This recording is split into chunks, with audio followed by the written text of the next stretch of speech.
வணக்கம். Welcome to KRK ஆன்மீகம். ஒரு சிலர் வீட்டில் திருவிளக்கு பூஜை எப்படி பண்ணணுன்ட்டு என்னை கேட்டிருந்தாங்க.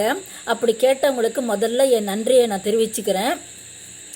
இப்போ வீட்டில் திருவிளக்கு பூஜை பண்ணுறதுக்கு தேவையான பொருட்கள் என்னென்னு ஒரு லிஸ்ட்டு சொல்லிடுறேன். அதை கேட்டுக்குங்க. திருவிளக்கு 1, அதோட பக்கத்தில் ஒரு சின்ன ஒரு அகல் விளக்கு 2 விளக்கு இருக்கணும். அப்புறம் பச்சரிசி மாவு கோலம் இடுறதுக்கு, அப்புறம் நுனி வாழை இலை ஒரு 5, அப்புறம் பச்சரிசி ஒரு படி, அப்புறம் மஞ்சள் பொடி தேவைக்கு தகுந்த மாதிரி மஞ்சள் பொடி, அப்புறம் சந்தனம், உதிரி பூக்கள், பூச்சரம், குங்குமம், அட்சதைன்ட்டு அந்த அரிசியில் கொஞ்சம் மஞ்சள் பொடி கலந்து கொஞ்சம் நிறையாவே வச்சுக்கணும். ஏன்னா பூஜைக்கு தேவையாக இருக்கும். அதனால் கொஞ்சம் நிறையாவே அரிசியை வச்சுக்கணும். மஞ்சள் அரிசியை வச்சுக்கணும்.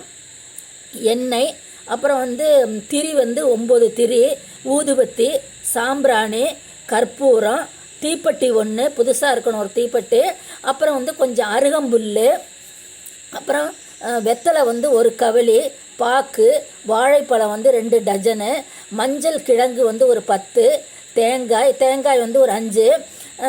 இது போக இந்த பஞ்ச பாத்திரம்னு சொல்லுவாங்க. பஞ்ச பாத்திரத்தில் கொஞ்சம் தண்ணி வச்சுக்கணும். அதனால் பஞ்ச பாத்திரமும் உத்தரணியும் இருக்கணும்.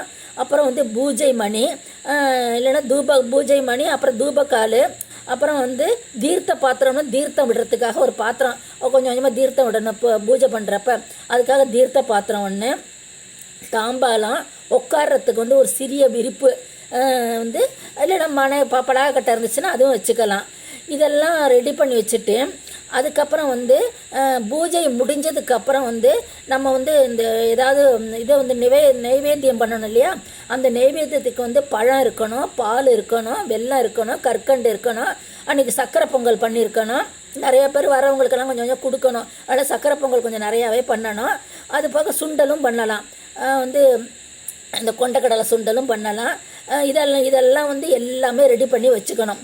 ரெடி பண்ணி வச்சுக்கிட்டதுக்கப்புறம் அன்றைக்கி நம்ம என்றைக்கு பூஜை பண்ண போகிறோமோ அன்றைக்கி பூஜை அன்றைக்கி நம்ம வீட்டு வாசலில் கொஞ்சம் சாணம் தெளித்து ஒரு கோலம் போடணும். இந்த மாதிரி சாணம் தெளிக்க வசதி இல்லாதவங்க கொஞ்சோண்டு மஞ்சள் தண்ணியை அப்படியே கரைச்சி தெளித்து விட்டுட்டு அது மேலே ஒரு கோலம் போட்டுக்கலாம்.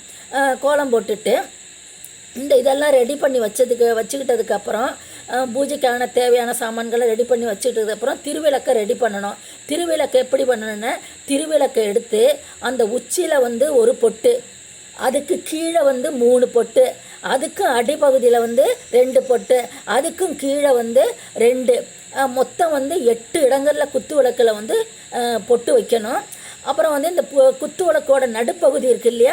அந்த நடுப்பகுதியில் புதுசாக ஒரு சட்டை துணியை, அதை ரவிக்க துணியை கட்டி அது மேலே திருமாங்கல்ய சரடை 1 கட்டி அதுக்கு மேலே கொஞ்சம் மல்லிகைப்பூ பூச்சரத்தை அப்படி சுற்றி கட்டி விட்டுறணும். இதெல்லாம் முடித்ததுக்கப்புறம் நம்ம எந்த இடத்துல நம்ம பூஜை பண்ண போகிறோமோ அந்த இடத்துல ஒரு சின்னதாக அரிசி மாவால் ஒரு கோலம் போட்டுக்கணும்.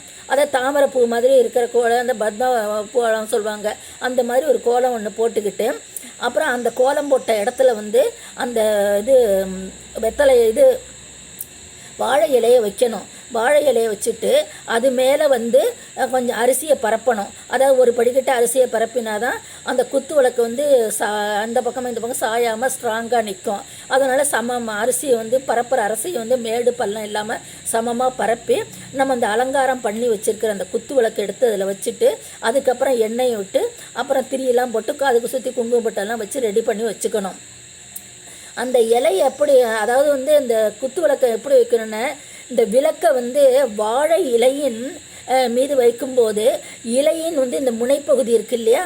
அது விளக்குக்கு இடப்புறம் வடக்கு நோக்கி இருக்கணும். வடக்கு நோக்கி இருக்கிற மாதிரி அந்த இலையை போட்டு அதுக்கு தகுந்த மாதிரி வைக்கணும்.